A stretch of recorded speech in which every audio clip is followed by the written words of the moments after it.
Hi, folks. Welcome back. So this one's going to be a little bit different, a little bit fun, hopefully. And you don't have these sheets in your notes. Um, it's all right. Just make do.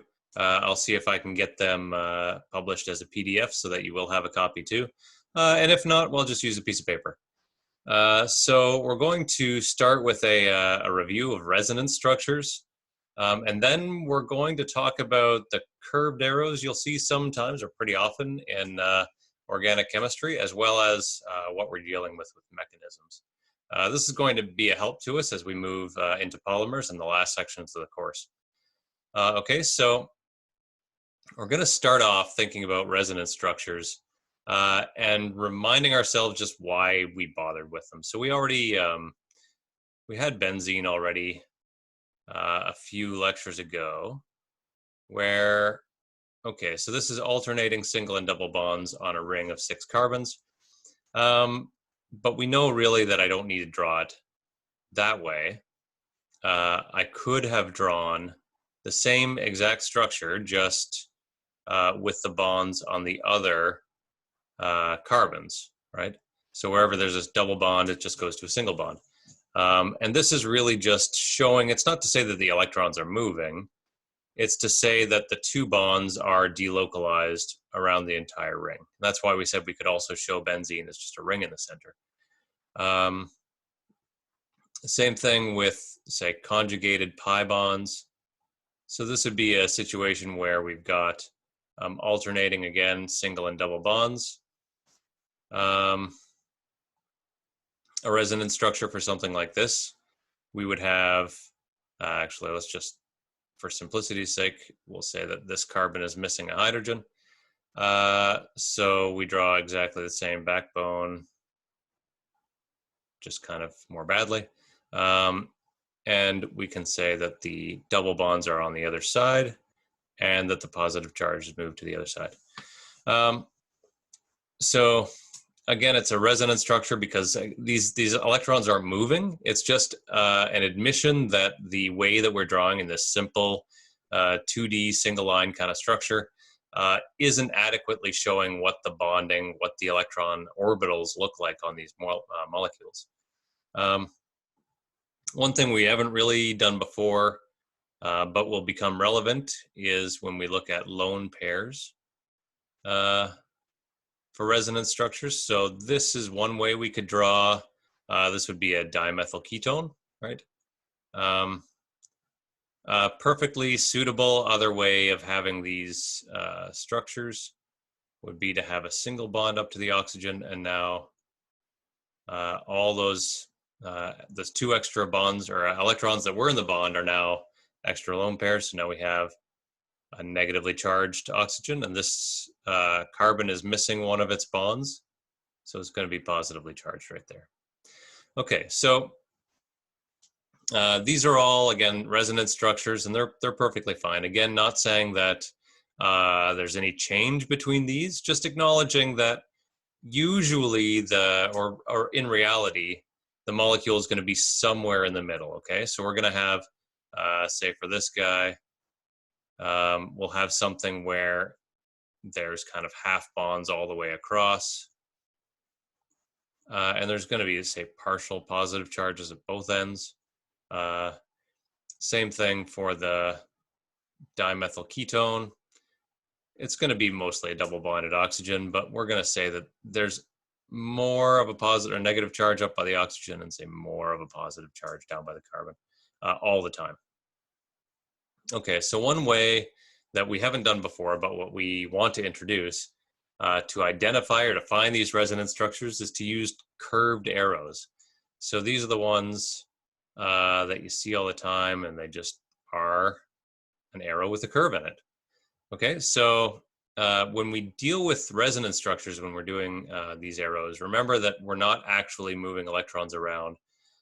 We're just showing how maybe it could be flowing together so we can identify where these resonance structures are a little bit more easily. So in all cases, the tail of the arrow is going to show where the electrons could be coming from. and the head of the arrow is going to say where the electrons are moving to, if, again, they were moving. So for resonance structures, so that's how to draw an arrow. Again, it's just going to go from the tail to the head. It's going to have a little curve in it all the time. Where do we want to put these? We're gonna set down a couple of rules for resonance structures. So number one, we don't break a single bond. If we were going to break a single bond, then we'd end up with different molecules, which is not the point for resonance structures. Remember, we want to have just the one type of molecule. It's just acknowledging that the electron density isn't perfectly shown with just one structure. And secondly, we're not breaking octet rule for second row elements. So again, it just doesn't have the capacity. It doesn't have the electronic orbitals that we would need to have more bonds than we can show. So if we go up here, say back to the benzene, how we might look at this would be to say, take this double bond, and we're going to draw a curved arrow, another one for this double bond, and a final one for that double bond. And again, we're showing where the electron density was and where it moved to. So this is where it moved to. And then same thing for these other two. Okay. For this one here, we can do the same thing. So going from the area where the electron density is to where it's moving to. Same thing on this double bond. And then we have where they are. Yeah. Okay. And on the lone pairs, or the double bonded to the lone pair, we're taking the electronic density where it is, moving it up onto the oxygen, and that's where we have it in the end. Okay, so bad curved arrows, there's lots of ways. If we were just going to draw them off into space, that's useless to us. If it was, say, unclear about where it's going, or like circling back on itself, this is kind of saying the electron density is going where it started. That doesn't make any sense. So you really do want to be kind of clear about where the electrons are coming from, where they're moving to. Okay, so that's the idea of, again, just a review of resonance and introducing these arrows, which can help us with resonance to figure out what the structures might be, but also how we're going to use them for other things. Okay, and a few more examples. So we're going to use the curved arrows to show resonance structures or explain why it's not permitted. Okay, so let's talk about that first one. Okay, so we have an arrow moving from an area of high electron density. It's going to change into a different double bond, but if we drew in that double bond, now we would have 1, 2, 3, 4, 5 bonds on a nitrogen, which is not allowed. So let's just get out the eraser and we'll say we can't we can't do that. Okay, so that double bond has to stay where it is. That resonance structure doesn't exist. So okay, let's look at let's call that 1. We'll call this 2. Let's look at number 2 going down the list. Okay, so here we have what we just saw. So we have a double bond moving up into a single bond. So this would now look like, got the double carbon there, oxygen negative and a positive on the carbon. That's perfectly fine. So we didn't break any single bonds. We're not overtaxing this oxygen here. Remember, if we were looking at its lone pairs, now it has 3 sets. It's still an sp3 oxygen, so we're still good there. Okay, let's look at example 3. If we were going to move this double bond over here, so now we would have on this carbon, the one that is in the carbonyl, we'd have 1, 2, 3, 4, 5 bonds on a carbon. So that's not allowed. So we can't make that unless we've already pushed those carbons up onto the oxygen. So in that case, we could have a double bonded carbon below and a negatively charged oxygen. And we would just have to remember to move the positive charged carbon over to the next one, because that's the one that's now missing, mixing its extra bond. So That by itself isn't possible, but this whole thing can be another resonance structure for the first one if we do two arrows pushing at the same time, which again is allowed. Okay, so let's look at this cyclohexene, call that 4. Okay, so if we move that over, do we have any problem here? We would, because what haven't we drawn? All these hydrogens, right? So this carbon already has 1, 2, 3, 4 bonds on it. If we try to put another one on, now we're ending up in a situation where we'd have 5 bonds on a carbon again. So no, that's not allowed. So we'll have to erase all that. That is not a permissible resonance structure. Okay.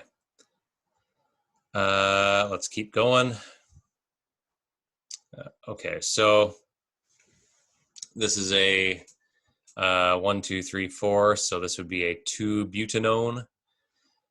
Can we move this this bond over here? What would that end up looking like?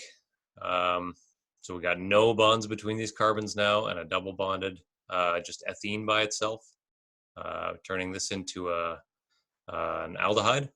No, so this would be a chemical reaction, right? This is not the same molecule as what we started with. So that's not a resonance structure, so it can't count. Okay.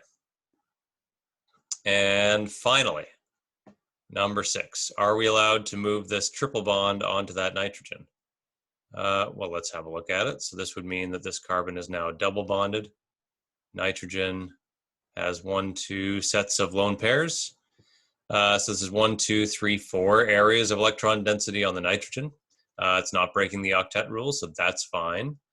It's just going to be negatively charged, making this carbon positively charged. So as long as we draw out the charges correctly, we're good to go. Okay, so yes, that is a reasonable resonance structure. And this one would have to go this way. Okay, so there we do have a couple of resonance structures that are possible, others that are not. Okay, so that I think is good enough for examples for resonance structures. So let's move on to talking about how we're going to use these curved arrows, or to think about doing something a little bit more like we were seeing with, say, number 5 here, and using the curved arrows to actually show a mechanism. So this is a reaction we want to understand better, how electron density is moving from one molecule to become a different molecule altogether. So all the way through, whenever we've just shown, okay, this is a chemical reaction in this course, we've just drawn an arrow and now it's going to be just something else, right? When you carry on in organic chemistry, how the molecules get from point A to point B starts to matter a little bit more, because we want to know, can we keep, say it's an enantiomer that has an optical isomer to it. So can we make sure that we always get one of the handed molecules and never one of the other ones? So remember back to the example about thalidomide and how dangerous the one-handed thalidomide was, where the other one was actually a valuable drug. Can we do the organic reactions in such a way that we only get the good one that we want and never end up with the one that's causing the horrible birth defects? So that's why I say when we look at mechanisms, we really do want to know how the electron density is flowing around the molecules and making the change. So that's where we're going to use these curved arrows to help us see it. Okay, so we'll look at a couple of these examples and how they might interact and change, and how, say, this hydroxide is going to react with this. What would we have? This would be a 1-chloro, 1, 2, 3, 4. I don't know if we call that. I guess we'll call it a ketone. So let's call it a 1-chlorobutanone. Okay.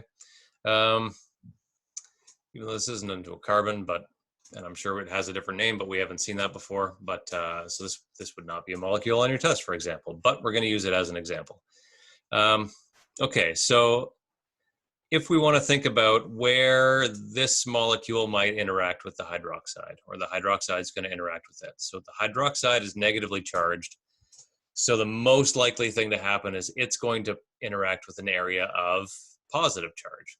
Okay, so we have a lot of negative electron density built up around the oxygen, and electron density built up around this chlorine. So if it's pulling towards the chlorine and it's pulling towards the oxygen, that means that this carbon right here in the middle is going to be a little bit electron starved. Okay, so let's show that explicitly first by looking at the resonance structure of this molecule. Okay, so first thing, let's just draw the resonance structure so that we have a 1, 2, 3. Okay, boop. Nope, not a double line. We just want one single on the oxygen. Okay, this now has the 3 lone pairs, and that chlorine is still attached. And now we have a negative oxygen and a positive on the carbon. So now when we have that hydroxide, okay, its negative charge is now, we show it with a curved arrow from the negative charge, from the source of the electron density to where it's going, okay? So this is now a reaction where we're going to form a new bond. So that oxygen is still negatively charged. And we're going to form a new bond from where that electron density was on the oxygen. I know that we drew the little negative arrow or the negative sign near the hydrogen, but on a hydroxide is on the oxygen, right? Okay, and this chlorine's still attached. Okay, so now we have, so the negative and the positive have now canceled out, so we have a neutral bond forming there. The carbon is now neutral because it has 1, 2, 3, 4 bonds on it, but this oxygen is still negatively charged. So this would be what we call a transition state that is not as stable as it could be. Okay, so if we think about having this oxygen just fully loaded and charged up, or potentially we can push this back into a double bond, and that would break the rule, right? So this would put 5 bonds on this carbon. So 1, 2, 3, 4, 5, unless we simultaneously take this bond on the chlorine and push it just over onto the chlorine. So now we would end up with a double bonded oxygen, single bonded onto what was our hydroxide, and a chloride ion. Okay, so this now generated a 1, 2, 3, 4. So a butanoic acid. That's the new functional group that we've made there, plus the chloride that's just kind of free in solution. Okay, this will be quite water soluble because of this polar group. This is water soluble because it's an ion, and it can interact with the hydrogens in the water. So all of this is going to be more stable. And this, of course, the chloride is a weaker base than this hydroxide was to begin with. So this end product is going to be more stable than what we began. And we can see that reaction happening and how it's going to happen as the hydroxide bonds onto that central carbon from below, okay? So that's where these, the arrows showing as we move the electronic density around from beginning to end, how that's going to let us guess what this molecule is going to look like in the end, or the set of molecules that we'll get out of it. Okay, so let's try the same thing. So this is now, so this would be a cyclohexene, but it's going to be a 1-methyl cyclohexene. So where's the electron density here? And we also have a HCl, so this is an acid, right? So that means what? That this hydrogen is not very strongly held by that chloride, right?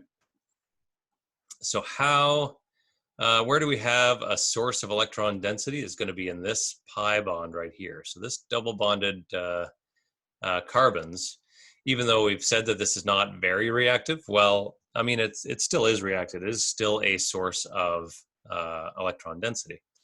Okay, so let's say, okay, so this carbon here has 1, 2, 3, 4 bonds. This one also has 4 bonds, and it's not shown, but it also has a hydrogen leaning off it, right? So let's form a new bond over to this hydrogen, and we'll use that electron density to form it, okay? So we've got a source of electron density to where it's going.